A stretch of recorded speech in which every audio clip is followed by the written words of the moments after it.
Hello, everybody. My name is Roger Durling. I'm the Executive Director of the Santa Barbara International Film Festival.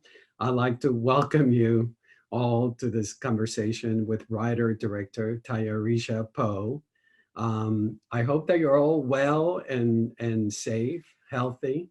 Um, Tayarisha Poe's first feature, and it's gotten extraordinary reviews. Joe Morgenstern from the Wall Street Journal says that the film is funny and astute on the boundless self-seriousness of adolescence and a formidable start for Tayarisha Poe's career. Um, Here's looking to her for the next one. Before we start the conversation with Tayarisha, hello Tayarisha. Before we start the conversation, let's look at the trailer for her film, Selah and the Spades. At Haldwell Boarding School, there are 5 factions. They will push you past your limit, and therein lies their collective power. But the story isn't about the factions. It's about her, Selah Summers, and what she must do in order to ensure her legacy. Seeing as it's her senior year, and she has no one to pass it down to, except for me. My gut says Paloma. Selah, she's too new. She doesn't even know how the world works If yet. she doesn't know, then I'll teach her. Paloma Davis. Hey, Are you busy right now? When you're 17, you've got the whole world telling you what to do. That's a mistake they make. So it's like this. There is a power amongst certain factions of the student body that has been wielded for far too long. What do you think makes what we do possible? Make no mistake, severe actions, well, they beget severe consequences. Do they ever talk about the girl who came before you? She didn't work out. You got me breaking wasn't anyone's fault but her own. Is that what she told you? rules for you.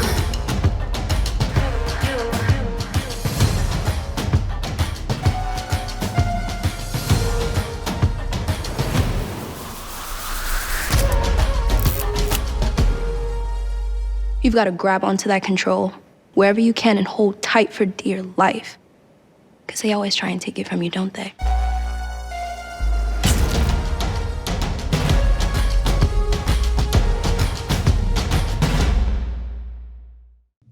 Well, there you are. Tayarisha, welcome. What an incredible film. And one of the things I admire the most about the film is that it has so much style. You have incredible control of tone, but you also, it's got its own DNA, but you obviously love films.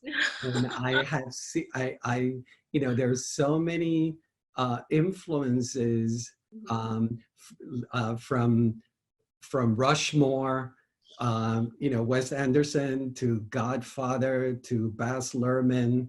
Can you tell us about all the different films that obviously you love and have influenced you? Yeah, I mean, you just mentioned most of them. So no, Baz Luhrmann is a huge influence for me. His film Romeo and Juliet in particular. That was just like, there's something about his commitment to the youthfulness of that story, the youthfulness and the ridiculousness of the situation that I always really appreciated. It felt very true and honest to me, even in its most, grandiose, like insane moments. It still felt small and honest and true. Wes Anderson, I was always drawn to his stuff because of his commitment to building little worlds. And I just like to watch a film and feel as though, at least for that period of time, I'm like looking at a story that's taking place inside of a snow globe. I really like that feeling. And I like to almost imagine myself also living inside of that snow globe. And that's definitely a feeling that I'm trying to capture in Selah and the Spades. Yeah, those are really, especially Moonrise Kingdom by Wes Anderson. That's one of my favorites. Again, because of I like stories, I like movies, I like stories that take youth seriously and takes their like displays of emotions seriously, and treats them, or I like when a film treats youth and the emotional matters, yeah, just as though they're real, as though they're important, because they are, because it's life. So it's a little bit of a ramble, but yes. No, no, no. But I want to stay with the visual style and the tone of the film. I greatly admire the way you almost create a collage. The film is very constructed. Yeah. You introduce a lot of composition, a lot of almost photographs that build upon each other throughout the film. Can you talk about that approach to the film? Yeah, I mean, right there, collage and photographs. I'm a photographer, and I guess I started doing film and photography at the same time in high school, so they're one and the same for me. But the reason I feel like I think photographically when it comes to making movies is because it is a lot cheaper to do photography than it is to make a film. And so I just had I got like a lot of practice taking my camera everywhere that I went and taking pictures of things and just trying to imagine if I could tell an entire story within one photo. And so I just did that practice a lot, and I got used to sticking my camera in people's faces. And I'm supposed to wear glasses, but I don't. So I get really close to people when I'm taking their picture. And I just really like that intimacy of being up in somebody's face, but it not being odd because you're doing it for a reason, and that reason is taking a photo. So definitely photography was just overall a huge influence in setting the visual style and the language of this film, because Jomo and I, the DP, who's brilliant and who I love collaborating with, we would often talk about how do we capture in a visually interesting way a beautiful world through the eyes of somebody, Selah, who's so used to this beauty and who's so over it and who's just ready to kind of move on and just cement her legacy and focus on something else. And I think that that also really speaks to photographs are what already happened, right? So bear with me on this thought, but a photograph is something that's already happened. It's already passed. And so I like to imagine, it helps me think about what's happening in a movie, particularly in this one, to think about it as somebody looking back on a time period and thinking back to like almost like a box of mementos from her high school life. So if Selah is making this movie, looking back on her box of mementos, on all the like, you know, the Spades ledger and the notes that they passed to each other in class, and like the playlists that they made each other and the mixtapes and all the little photos that Paloma was leaving around for her to find. I imagine that this film is sort of like a patchwork of all those little mementos that she has. Mm-hmm. No, it totally makes sense, because when we're in her room, you know, her walls are covered with mementos and photographs in particular. Yeah. And the movie becomes a reflection of the way she sees the world. Exactly. Yeah. When did you know, Selah is the Godfather. When the idea of this young 17-year-old young Black teenage girl becomes the godfather of this boarding school? Yeah. I went to boarding school. Shout out to your vest. I'm loving it right now. That's my school. So I went to boarding school. I went to Petty. And I don't really know if I even remember what it was like, what life was like when I was there, because now I've been thinking about my memories of high school in such a fictional way that now I'm like, was this real? Did this thing really happen? Or am I just imagining it in the world of boarding school?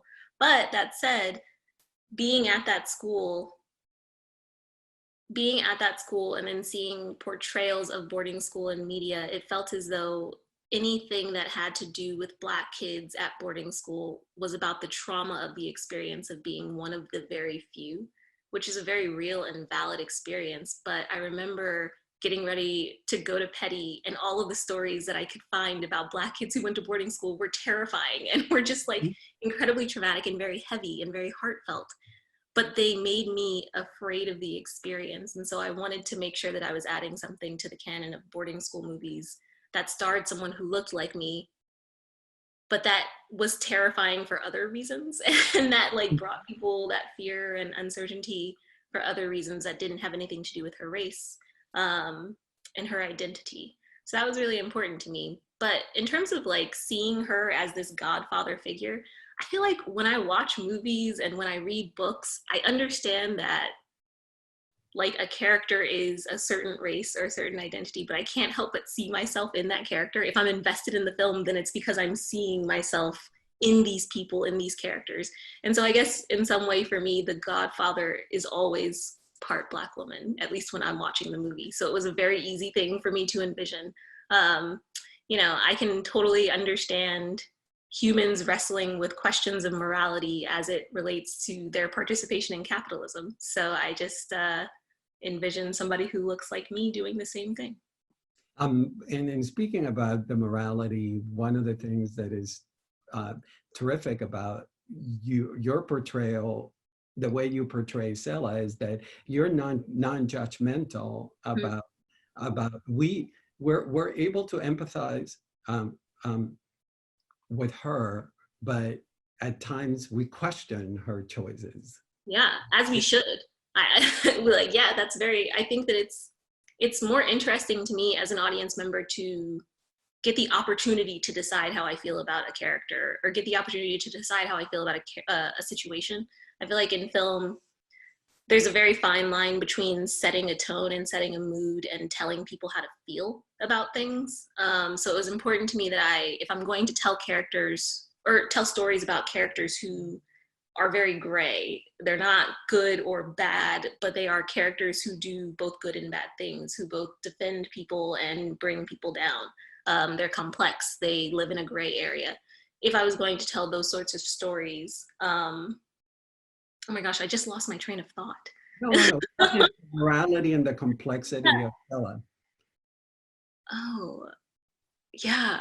Wow, that's so weird. At times, it's so fascinating. She's at times charming and callous. Yeah. She walks this fine line between being loved and being feared. And well, it's charisma, isn't it? It's like whenever I think about what charisma even means and what it means to be powerful, they're all tied together, and all of those things are tied into my idea of what it means to be popular. And whenever I think about popularity, I think about high school. So for me, it feels very like the line between a mob boss or like Tony Soprano and his ability to get people to do what he wants them to do, no matter what it does to them and for their lives.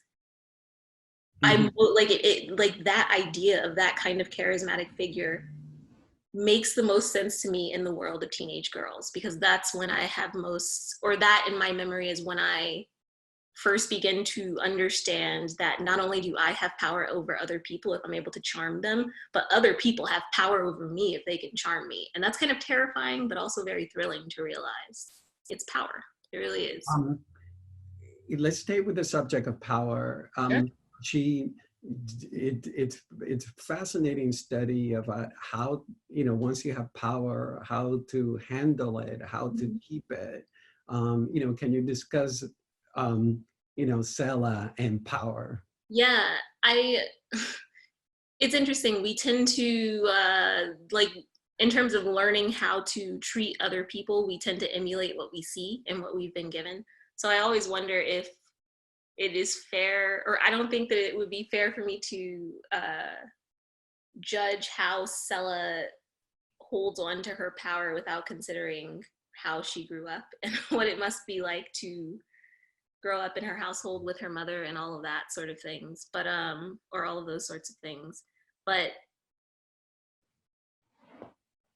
I'm interested in when enough power, or when you can have enough power. Like, when is that point where you have enough power and you're just like, no more, I don't need to be president of the world, it's enough to be president of a country or something like that. And I think I'm beginning to believe that you can't know when you have enough. I think that there's something about power where it's like eating potato chips. You will never have enough. You will never really feel satisfied. You're just going to eventually feel sick because you've eaten too many potato chips. So I think that that's like making this story and working on, I mean, my next projects are also weirdly about power. I think I'm just very interested in power. But it's because of that potato chip quality of it. And if power is like that, if it's that sort of unsatisfying, never-ending hunger, then is it worth striving for? So I think that's a question. That's a question I'm really interested in. I love the contrast of Selah at Hallwell and how much power she has, but then you contrast Selah with her mom. And there's a stark contrast. All of a sudden, she's weaker. Yeah. That was very important to me because when you're a teenager, you're having this biological urge to free yourself from your parents and just like get out of their house and get out from under their rule and just claim your independence as an adult. There is like, that's real and true, and that's why so many teenagers butt heads with parents, and that's why some teenagers go to boarding school, because you're butting heads with the people who are setting the rules and telling you who you are in life. And so it's interesting to me to track this journey of a queen bee in one place who has all the power and all of the control and seems to have just like this really detailed lay of the land, and just watch her physicality change in that walk that she takes into her mother's house, and to see her go from being the queen bee back to just somebody's daughter. And it feels really, it feels really honest to the feeling of, at least my feeling of going from being at school in high school, living away from home, having to decide or having to make sure that I fed myself and that I, cleaned my own room or like kept myself awake and alive in some sort of, or in some semblance of happy or at least satisfied with my life. And then when I would leave that bubble of an independent environment and go back to my mom's house, it felt as though I had to relearn how to be somebody's kid. And I think I'm really fascinated by that because it's such a unique experience and one that so many people don't really experience at that age. So I wonder what it does to, it's kind of like code switching, basically, but it's just like you're code switching being independent to being a kid. Yeah. There was also another aspect of those scenes with the mother that I found truly fascinating, was that the line, it is so ambiguous. Is this the way she remembers the interactions with her mother, or is this, the actual? Yeah, really good question. Really good question, because it's supposed to be always the feeling of what happened and how it felt and what she remembers it feeling like, and just very much the emotional experience of the moment. I was always more interested in showing that as opposed to what actually happened, because at the end of the day, it's just a conversation about where you're going to go to college. But it feels like a conversation about who is going to control your life. Is it going to be you or is it going to be me? Mm-hmm. Yeah. And speaking about controlling her who's controlling her life, Selah always feels to me like she feels that her actions are under a microscope. And that's I've seen it twice and I couldn't take my eyes off of her. And I was fascinated with the way that Selah, all these emotions, all these things are happening internally, but then she puts on a face. She, I love in particular the scene where you have her rehearse her, in front of the mirror. She puts on a smile. It's like she's acting all the time. Yeah, and I feel like that's really true to life, I don't think that it's necessarily that active and practiced for all of us, but I think that we all know that we're different when we're alone versus when we're with other people. And whoever that person is that we're with, we're going to be different. my interactions with or yeah, it's just, you know, we put on different masks for different people. It doesn't make those masks fake or incorrect. It doesn't make it a costume. It's just that that is humanity. Like, you can't necessarily, or you can't really be the same.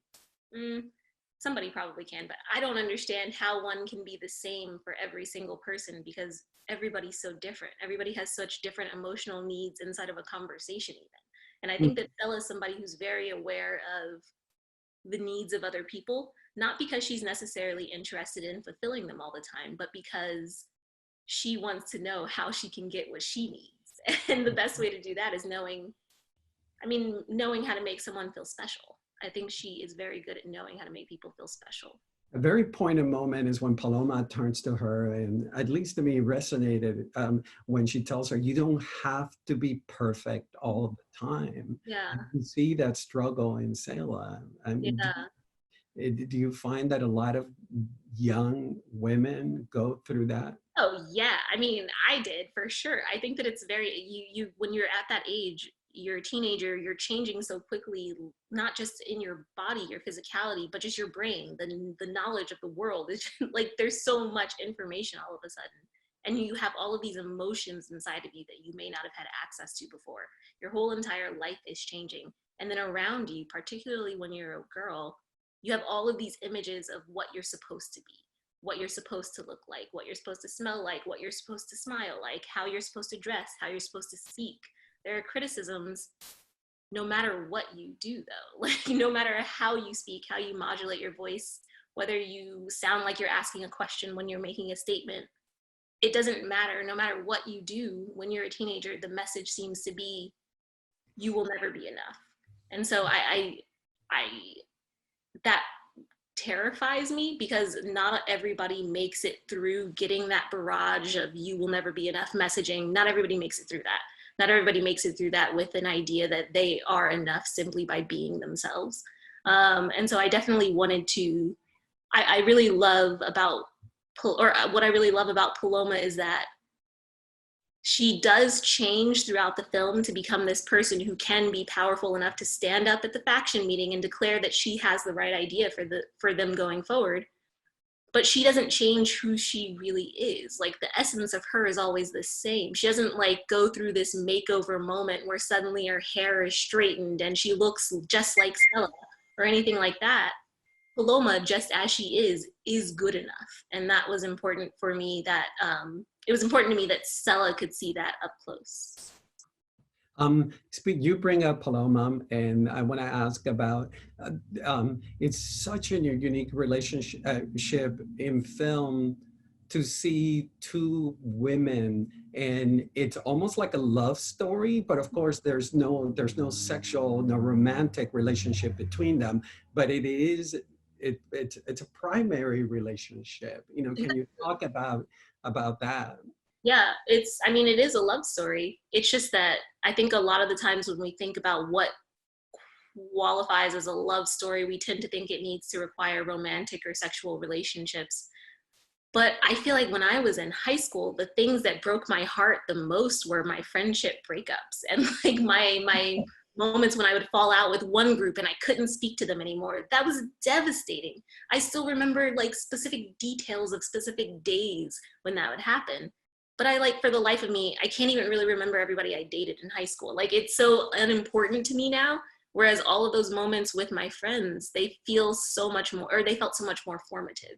And like, they've changed so much more of my DNA. And so it was so important to me to make sure that in this story, I let it be a love story, because that's what it is. It's about it's about three people who have these feelings about each other, and this is how those feelings are expressed in their lives. And they're dealing with the effect of that. So it is a love story, but it's not a romantic love story. It's definitely a platonic, for Selah, a platonic love story. I think it's also a different type of love story depending on which character's perspective we're talking about. And that's actually one of the things that I love about the film, that the three of them could be in three different movies, but one could be in a romantic, and Selah was, of course, in The Godfather, and then But how true to life is that? That's just like we're all walking around in our own genre of film, just like clashing together, trying to figure it out and make it work together. The world, each character's world is so rich, and how did you create? How were we able to direct them all to have such a defined world about each of them? I write a lot. Like in all honesty, I overwrite. I just love writing, and I tend to, for each character, especially the main characters, I would give them like a playlist that I made for that character and like a series, or like references that I had for that character, like different short stories or books that I'd been reading and that made me think of that character. I would have movies that I thought they could watch that were in the vein of that character's genre. And then on top of it, I also just had like these elaborate character bios that I'd written for everyone.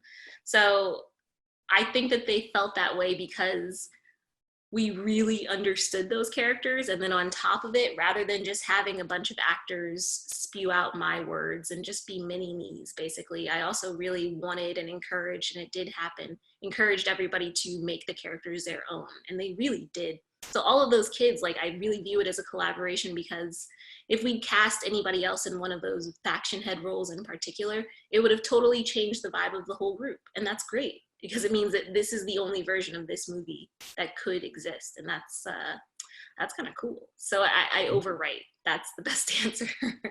But I mean, there are moments in which there's no dialogue and there is action happening. Were those sequences script? I mean, sometimes they were scripted, but more often than not, I just liked to have, or we would purposely build in moments in the day to capture what we call emotional texture. And so we always left space for emotional texture, just the vibes of the moment and of the room and of the scene. So some of it was scripted, but a lot of it was just being ready to experiment with what was in front of you on the day. We were always open to try something new. And it was important to me to like foster an environment of playing on set, and not just with the cast, but also with the crew, so that people felt really comfortable and encouraged to suggest things that may seem sort of out there or odd or different. And a lot of those suggestions made it into the movie. So I think that that's really important, just having an environment in which people feel like they are active players and collaborators. Mm-hmm. It leads to better work.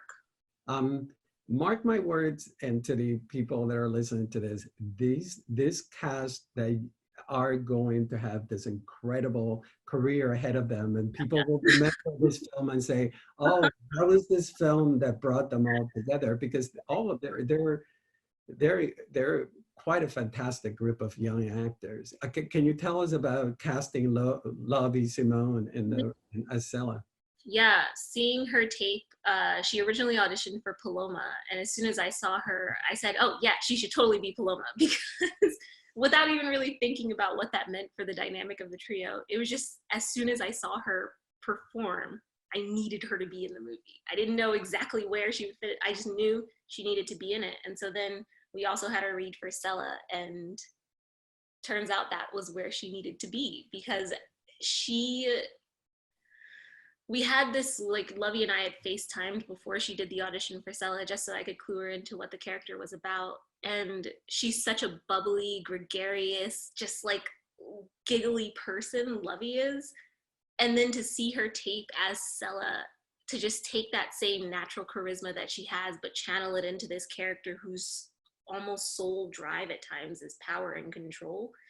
It was, I mean, I couldn't take my eyes off the screen. It was really eerie and scary at times, because she lets us see her thinking about things, and she lets her see her change her mind, and she lets us see her decide to do something, and then she lets us see her cover it up. It's just really phenomenal to watch. And what about Jerrel?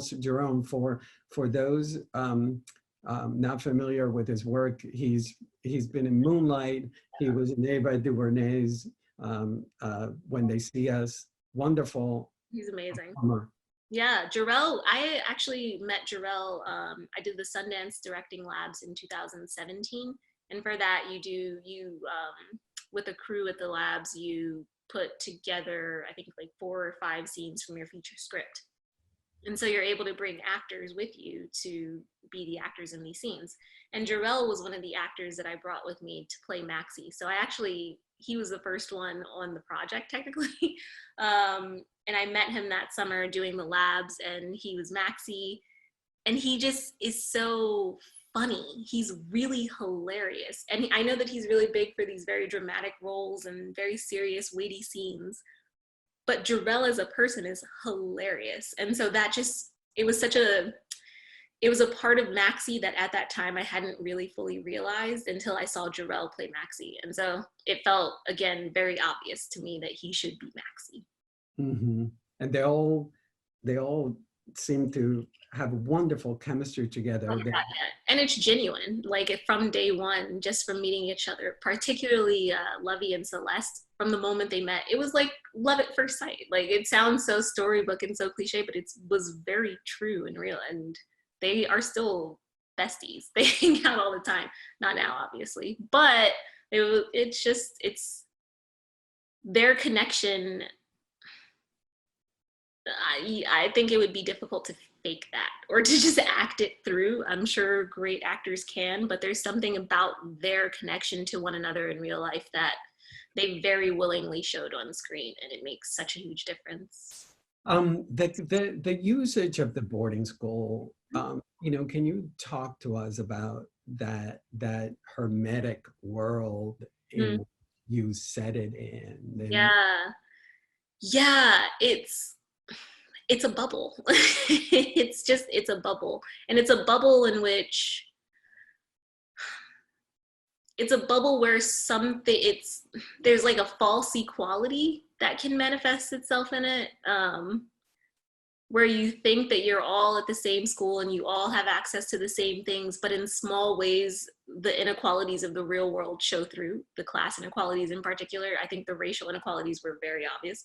But that said, what really was, or I keep saying fascinating, but it was a fascinating thing. What fascinates me about boarding school is that at the end of the day, there is this weird, there's this, how do I describe it? There are so few people living with you, but at the same time, you're living with hundreds of people and they all know all of your business.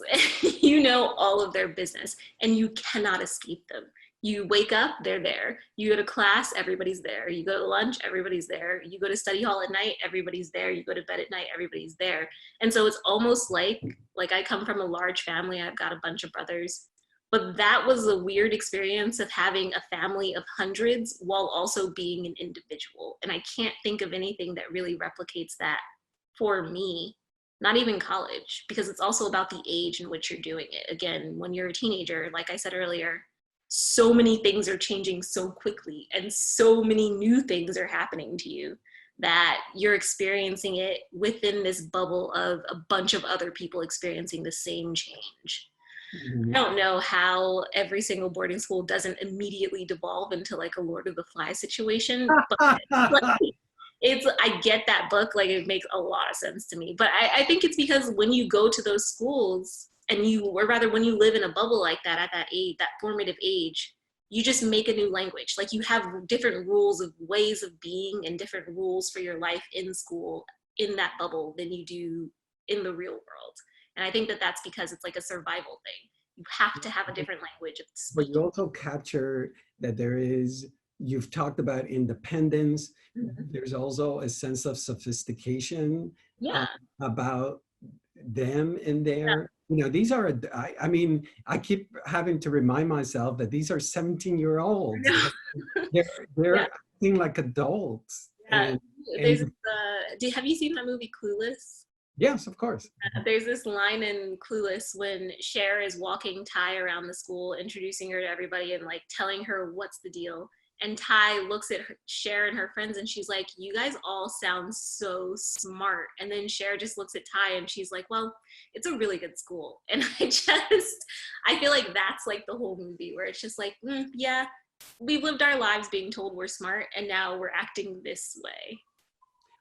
But you also do something really unique with this environment that, and I think you alluded a little bit to it earlier, is that you create a mood and an atmosphere of seriousness in an environment that is so unexpected to feel this sense of seriousness about these characters. Yeah, I think it was a commitment to, in the writing in particular, a commitment to treating the characters the way, or seeing the characters the way that they saw themselves, not the way that I, an adult, see what they're doing. And so I think that, or reminding myself of that we are seeing them the way that they see themselves. It doesn't matter how we see them, it matters how they see them. And once I realized that, it was like, yes, Selah absolutely sees herself as the head of the mafia. Like, that is exactly how she feels about herself. So that's exactly how we have to capture her. And you know, she's the fact that she is the top dog at this prestigious boarding school, and she happens to be a young African-American young lady. We're conscious of the fact that you're sending out this message of an empowered young African-American gal. Yeah, of course. I wanted to, I've been very open about this because I think that it's good to acknowledge it. I made this movie for me in high school. Like, I made a movie that if I had seen this in high school, I feel like being a teenager would have been like a little bit easier, just a little bit easier. I would have been a little bit kinder to myself and my overabundance of emotions if I'd seen this film. So I very much wanted to make sure that, God, that I could, if it couldn't save me in high school, then it could help somebody else in high school right now, and somebody who looks like me, because there are, I mean, now luckily there are more films like this, and I love that. Like, one that I love is Jinn by Nigel Moonin. It's just beautiful. Yeah, that movie makes me really happy. But there are more, but yeah, why not add even more to it? And that was it. The music, the soundtrack, I love your usage of music. I want to ask you about the chimes. Like this, is it like chimes that play throughout the movie? Yeah, that's exactly it. Yeah, can you tell us, that choice? I mean, it's a little bit of just my own tastes. I really love wind chimes, but there's something about wind chimes to me, or the sound of chimes to me, it just makes me think something magical is coming. It's obviously, that's how it's often used in plenty of fantasy films and things like that, but I just love the immediate association that I have with a little bit of like a light tinkle with anticipation of something fun and magical about to happen, because in the movie we're constantly playing with this juxtaposition of whimsy and danger, basically. And so for chimes for me are like ultimate whimsy, and then I like to smash them with danger. And how do you feel about have you read your reviews, and how do I don't read them. No. No, I don't read them, but from what I hear, it's good, so I'm happy. You've gotten incredible reviews. Tayarisha, that makes me happy, because there's so many people who worked on this film who aren't me, and I feel like as many eyes as I can get to this movie to see all of the work of everybody involved, then I'm happy. And what project are you currently working on? I'm writing another movie that I can't talk about yet, but I'm very excited. It's about a woman. And I don't want to say what else it's about because I'm still writing it, and I want to make sure that I leave plenty of space for it to completely change before I finish. And then I've started working on developing this series adaptation thing that we're doing with Amazon. That's not the movie stretched out into a series, but is the world of the school and everything. But it has to deal with power. Oh yeah, it's got to deal with power. Yeah, that's not going anywhere. Well, Tayarisha, I don't want to keep it too long. We've been talking for a while. It's been such an honor and pleasure. You know, us petty I graduates. know, this is so exciting. Yeah, well, yeah, to me, I love seeing the film, not only because I admire what you've done, but also it took me back to, where did you shoot? Where did you shoot? Oh, yeah, that's a good question. We shot in Wyndham, Massachusetts, at this school called the Academy at Penguin Hall, which used to be a convent, and then in the 90s was an ad agency, and now is a day school for girls. So a lot of the people at the school, teachers, students, everybody, they're in the movie, which is so exciting. I love when that happens. Yeah, well, a lot of, in the audience right now, there is petty students, and there is also listening to the conversation. So, that's awesome. yeah. Oh, that's so cool. Very proud of you, Tayarisha, and thank you for taking the time to chat with us. Of course. Thank you so much for having me. This was fun. I'm glad it's being recorded. Yes. Yes, we're gonna promote it and put it on different channels, etc. Well, looking forward to your next project. Thanks. Congrats. Thank you so much.